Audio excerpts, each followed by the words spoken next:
প্রতি সেকেন্ডে ৮,০০০ লিটার পানি তারা জমজমের কূপ থেকে ওঠায়। আল্লাহু আকবার।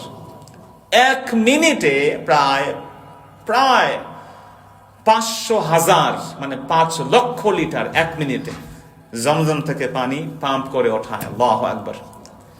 এই জমজম নিয়ে গবেষণা করেছেন জাপানের একজন বিজ্ঞানী। তিনি বিখ্যাত একটি বই লিখেছেন, 2014-তে মারা গেছেন। তার বইয়ের নাম হচ্ছে the hidden message of water, অর্থাৎ পানির গোপন তথ্য। এখানে তিনি জমজম নিয়ে গবেষণা করে বলেছেন যে জমজম এত পাওয়ারফুল একটা পানি, যদি পৃথিবীর কোনো মানুষ 10,000 গ্লাস সাধারণ পানিকে একসাথে রাখে আর তার উপরে 1 গ্লাস জমজম পানি ঢেলে দেয়, এই 10,000 গ্লাস পানি 1 গ্লাস জমজমের কারণে পুরো পানিটাই জমজম হয়ে যাবে। সুবহানাল্লাহ। এটা তিনি এক্সপেরিমেন্ট করে বলছেন। বিশ্বের একজন অন্যতম শ্রেষ্ঠ পানি বিজ্ঞানী তিনি ছিলেন। তিনি দেখেছেন গবেষণা করে যে আরব দেশে জমজমের পানি যখন ওঠানো হয়, তখন তিনি দেখেছেন জমজমের পানি যখন ওঠায় দেখা যায় প্রতি সেকেন্ডে প্রায় ৮,০০০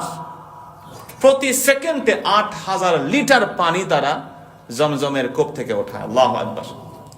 1 মিনিটে প্রায় ৫০০,০০০ মানে ৫ লক্ষ লিটার 1 মিনিটে জমজম থেকে পানি পাম্প করে ওঠায়। আল্লাহু আকবার।